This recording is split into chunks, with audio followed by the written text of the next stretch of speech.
जागो जागो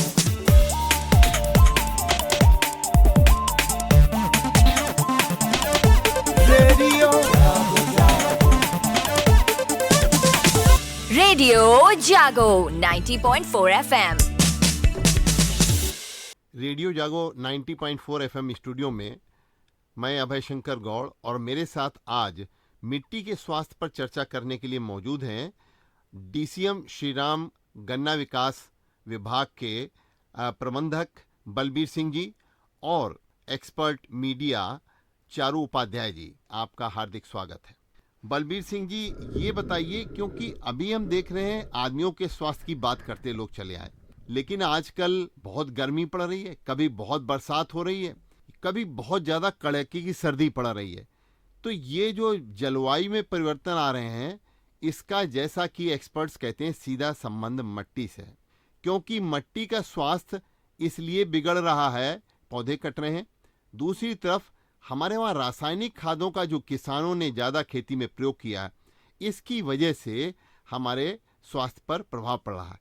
क्योंकि देखिए, ये जानकारी सभी को होनी चाहिए, हमारे श्रोताओं को, कि आदमी जो भोजन कर रहा है इसमें 95% हिस्सा उसका मिट्टी से ही प्राप्त किया गया है। जब मिट्टी स्वस्थ होगी तो हमारा भोजन स्वस्थ हमको जाएगा, और जब हमारा भोजन ठीक जाएगा तभी हम स्वस्थ रहेंगे। यानी कि हर आदमी अपने स्वास्थ्य के प्रति बहुत चिंतित है, लेकिन मिट्टी के स्वास्थ्य के प्रति चिंतित न होना, यही आज की चिंता है। और यही जलवायु परिवर्तन जो हो रहा है, जिसका प्रभाव पड़ रहा है, उसका एक मुख्य कारण है।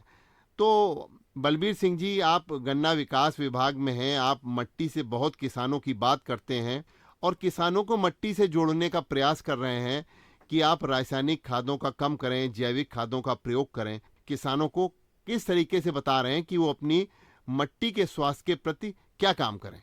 जब मृदा के हेल्थ की, उसके स्वास्थ्य की बात जब हम करते हैं तो मुख्यतः बात करते हैं हम उसके अंदर जीवांश पदार्थ की। जिस तरह शरीर में एक शरीर है, मट्टी टाइप है, मट्टी इन द सेंस के उसका अस्तित्व कुछ भी नहीं है अगर उसके अंदर आत्मा नहीं है। इसी तरह किसी भी सोयल में अगर जीवांश की मात्रा कम है या नहीं है तो वो समझ लीजिए बिल्कुल एक रिडंडेंट मटेरियल है, उसमें कुछ भी पैदा नहीं हो सकता। और इसका मुख्य कारण है कि हम साल दर साल खेती किए जा रहे हैं, उसके अंदर जो जीवांश मात्रा डलनी चाहिए पर साल वो नहीं डलती, और उसके ऊपर हर साल अनवांटेड, बिना किसी रिकमेंडेशन के रासायनिक खाद इस्तेमाल किए जा रहे हैं। जो भी आप रासायनिक खाद डालते हैं, देखिए जो जीवांश की मात्रा रहती है उस जीवांश में करोड़ों फंजाई, बैक्टीरिया रहते हैं। वही इवन जब आप यूरिया डालते हैं तो पौधा उसको कितनी मात्रा में लेगा ये भी डिपेंड करता है उसमें जीवांश की मात्रा कितनी है। और जब ज़्यादा रासायनिक पदार्थ या रसायन या कोई कीटनाशक का इस्तेमाल करते हैं ज़रूरत से ज़्यादा, तो वो सभी जितने भी मित्र जो जीवाणु हैं हमारे वो ख़त्म हो जाते हैं। नंबर एक। नंबर दो, जो जितना जीवांश को उसको देखिए हम कुछ न कुछ रोज खर्च कर रहे हैं, हम मिट्टी से पौधा ले रहा है, लेकिन उसमें एडिशन क्या कर रहे हैं ये बहुत चिंता का विषय है। इसके एडिशन के विषय में अगर मैं बताता चलूं, 3 या 4 ही हमारे पास साधन हैं जीवांश पदार्थ को बढ़ाने के। नंबर 1 है आप गोबर की खाद, सबसे ज़्यादा और सबसे महत्वपूर्ण। लेकिन आपने देखा होगा कि लोग गोबर की खाद थोड़ी बहुत डाल लेते हैं। पुराने समय में सारी हमारी जो खेती का जो बेस था वो था, लोग अपने पशु पालन करते थे, उसी का खाद उसमें डालते थे, रसायन की मात्रा कम करते थे। अब गांव में पशु कम हो रहे हैं और खेती की जो इंटेंसिटी है, जो सघनता है, वो इतनी बढ़ गई है कि हम सिर्फ ज़मीन से निकाल तो रहे हैं। किसी भी बैंक में आप निकालते रहिए, अपना पैसा जमा करिए, आप निकालते रहिए, डालिएगा कुछ है नहीं तो कितने दिन चल जाएगा। वो डालते नहीं हैं या बहुत कम मात्रा में डालते हैं। जैसे गन्ना किया, फिर पेड़ी किया, उसका गन्ने की पेड़ी किया, मुश्किल से फिर गेहूं कर लिया, तो फिर उठा के दोबारा गन्ना लगा दिया, तो वो गोबर की खाद दिया। कोई भी उसमें आपने 3 साल में कोई भी एडिशन नहीं किया। इसके अलावा अगर आपको थोड़ा वो करना है तो एक प्रेसमड खाद है जो DCM श्रीराम अब तक पूरा जो प्रेसमड कंपोस्ट बनती है रादर, वो सारी किसानों में बांटते हैं। उसमें थोड़ा बहुत नॉमिनल भराई का पैसा लेते हैं, तो वो सारा ज़मीन में जाना चाहिए। सभी किसान भाइयों से अनुरोध करूंगा जैसे ही मौका मिले वहाँ से उठाएं। तीसरा साधन हमारा हो सकता है कि आपका ग्रीन मैन्योरिंग। ग्रीन मैन्योरिंग बहुत ही पक्का साधन है आपका जीवांश पदार्थ ज़मीन में बढ़ाने के लिए। लेकिन इसमें एक समस्या है। समस्या क्या है गौर जी, कि आदमी गन्ना बोया, फिर पेड़ी बोएगा, फिर वो गेहूं बोएगा, तो अगर गेहूं और धान के बीच में वो ढैंचा लगा सकता है, ढैंचा, सनई, बाजरा। लेकिन अगर उस गेहूं के बाद अगर वो गन्ने पे चला गया फिर, तो उसके 2-3 साल क्या और निकल गया, तो 6 साल आपकी ज़मीन में कुछ डाला नहीं, आप बराबर रूप से उसमें से जो जीवांश पदार्थ है उसको प्रयोग तो कर रहे हैं लेकिन उसमें डाल नहीं रहे हैं।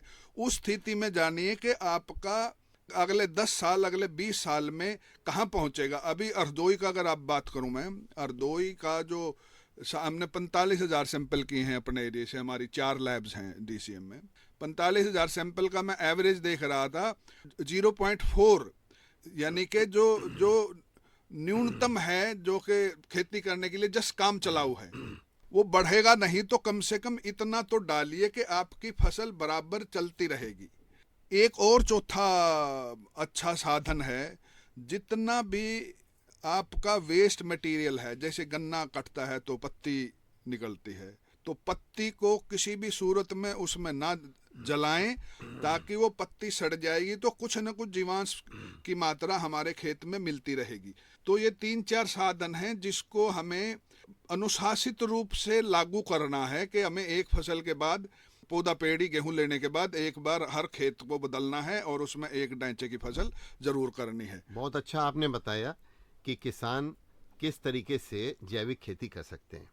चारू उपाध्याय जी, आपने गांव क्षेत्रों में जाके देखा होगा कि महिलाएं जैविक खेती और मृदा परिवर्तन में बहुत बड़ा रोल प्ले कर सकती हैं। इनका योगदान इसलिए है क्योंकि आज गांव की महिलाएं खेती में पुरुषों के साथ कंधे से कंधा मिला के काम कर रही हैं।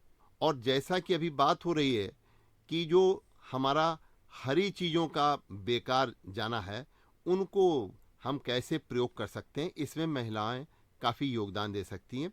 चाहे कोई भी पेड़ पौधे छोटे छोटे नष्ट हो रहे हों, हमारी खेती में जो भी चीज़ें हैं, चाहे गेहूं से लेकर के हम किसी भी रूप में देखें, तो हम कुछ समय ऐसा आता है अंतराल जिसमें हम हरी वेस्ट जो है उसको फेंकते हैं।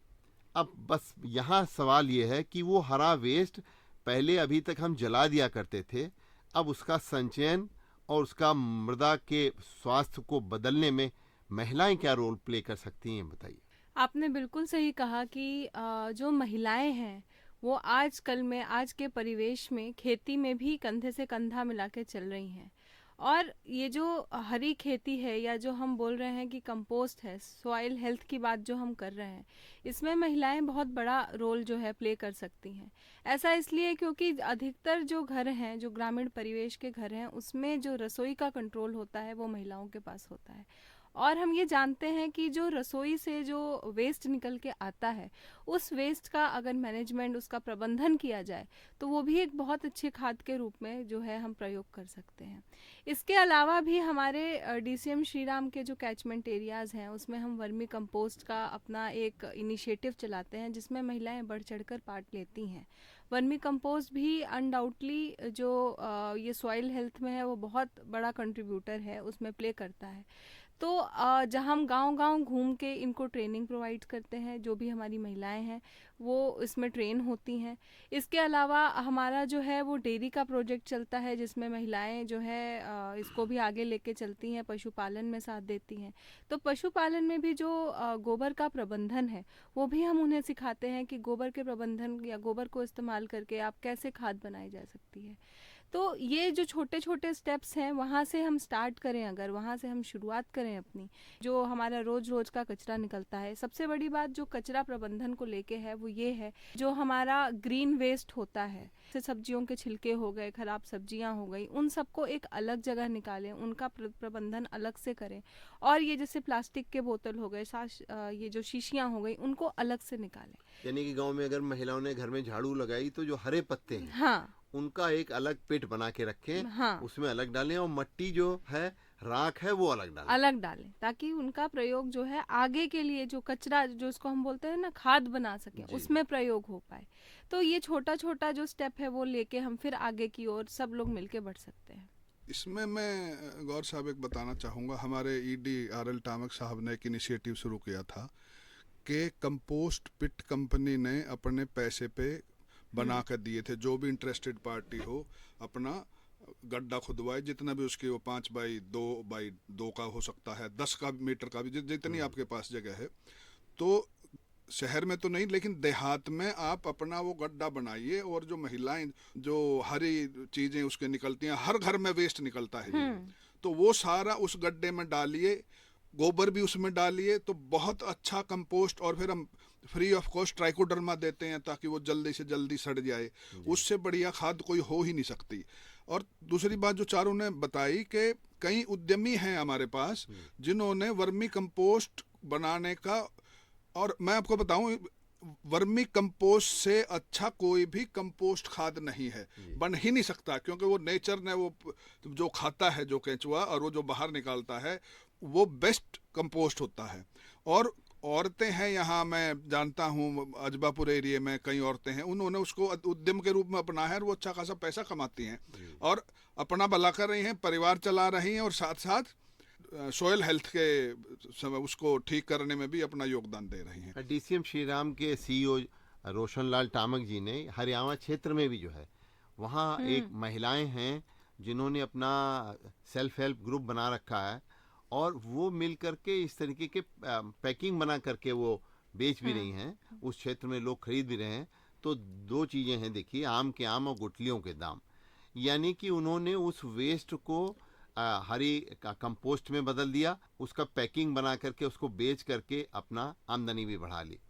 तो देखिए चारू जी, ये जो हो रहा है काम, ये इसलिए हो रहा है कि मिट्टी के स्वास्थ्य को हम इसलिए बदलना चाहते हैं क्योंकि आज हम देख रहे हैं जलवायु परिवर्तन में मिट्टी का बहुत बड़ा योगदान है। तो ये जो जलवायु परिवर्तन आज बहुत बड़ी एक चुनौती पूरे विश्व में खड़ी करे हुए है, इससे निपटने के लिए इसमें मिट्टी का जो योगदान है उसको आप किस तरीके से लेती हैं?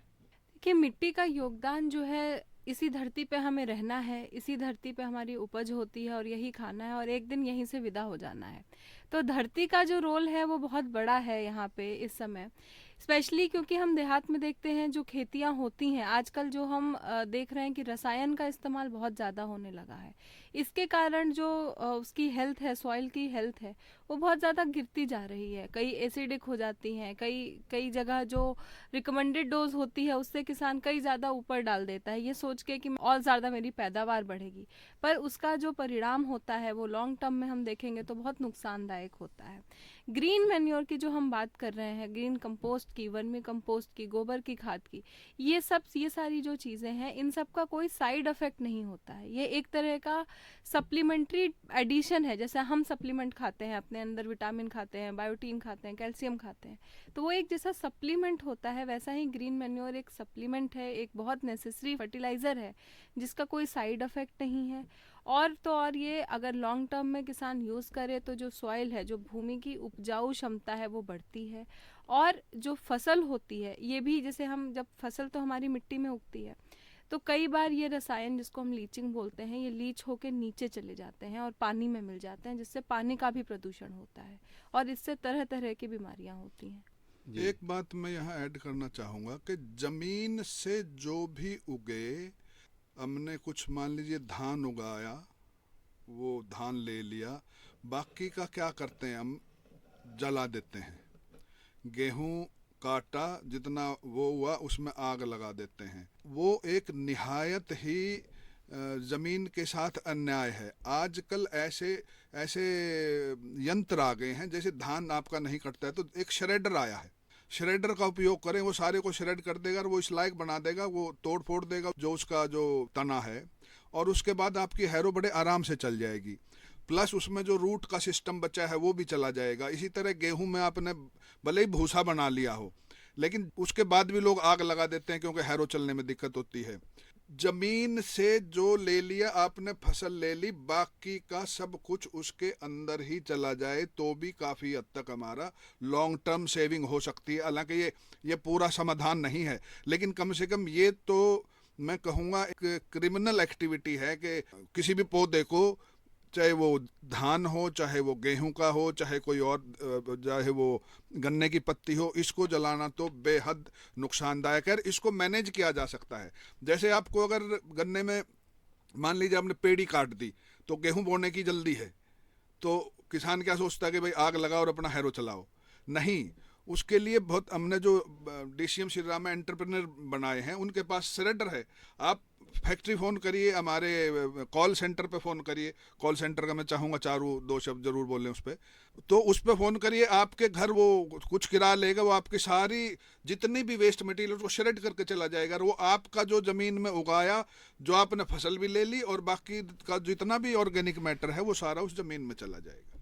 तो हम अपने श्रोताओं को, किसान भाइयों को ये जागरूक करना चाहते हैं, उनको बताना चाहते हैं कि सरकार ने हर किसान के लिए उसकी मिट्टी का स्वास्थ्य कार्ड बनाने की योजना चलाई है, और अब ये कंपलसरी है, ये बहुत आवश्यक हो गया है कि हर किसान अपनी मिट्टी का अपना स्वास्थ्य कार्ड रखे। इससे उसको ये पता रहता है कि हमारे में कौन कौन से जो पोषक तत्व हैं वो ज़मीन में कम हैं, उन्हीं को हम भरपाई कर सकते हैं। तो देखिए, पोषक तत्व की जब हम भरपाई करेंगे तो एक तो हमारी लागत कम आएगी, जो हम खेती में लागत की बात कर रहे हैं, और दूसरी चीज़ ये है कि खेती में किसान उत्पादकता बढ़ाने के लिए ही खेती कर रहा है। अगर वो लाभ कमाने के लिए खेती कर रहा है तो लागत कम, उत्पादन ज़्यादा। अगर इसके लिए कोई एक है तो वो मंत्र है आपका किसानों का स्वास्थ्य कार्ड। आप अपनी मिट्टी की जांच कराइए और अपने उस स्वास्थ्य कार्ड में मिट्टी की जांच करके ये बात रखिए, जिससे कि किसान भाई अधिक उत्पादन प्राप्त कर सकते हैं, साथ ही साथ जो है वो देश और दुनिया का भी भला कर सकते हैं, क्योंकि सिर्फ खेती ही नहीं करना है, हमको देश दुनिया का भी भला करना है। मैं एक बात, जितने भी किसान भाई हमारे सुन रहे हैं, जो आपस में भी आप बात करते हैं, आप अपना सॉयल सैंपल ले आइए। अगर नहीं सैंपलिंग करने आती तो हमारे स्टाफ से फ़ोन करिए, कॉल सेंटर पे फ़ोन करिए, आपके खेत से सैंपल ले जाएंगे, आपको फ्री ऑफ कॉस्ट सारी टेस्टिंग करके और आपका स्वास्थ्य कार्ड साथ ही दे दिया जाएगा। ऐसे 45,000 से 50,000 कार्ड हम बांट चुके हैं और ये फ्री ऑफ कॉस्ट है बिल्कुल। रेडियो जागो 90.4 FM स्टूडियो में गन्ना प्रबंधन विभाग के हेड हमारे साथ आज मौजूद रहे बलबीर सिंह जी, और साथ ही साथ में मीडिया प्रबंध के प्रभारी चारू उपाध्याय जी। मृदा स्वास्थ्य कार्ड के ऊपर जो है हम लोगों ने आज यहाँ पे बात करी कि मिट्टी की अपनी जांच जरूर कराएं और इससे अपना भला करें और देश का भला करें और अपनी उत्पादकता को बढ़ाएं। आप दोनों लोगों का रेडियो जागो 90.4 FM स्टूडियो की तरफ से मैं अभय शंकर बहुत बहुत धन्यवाद देता हूँ। धन्यवाद। धन्यवाद।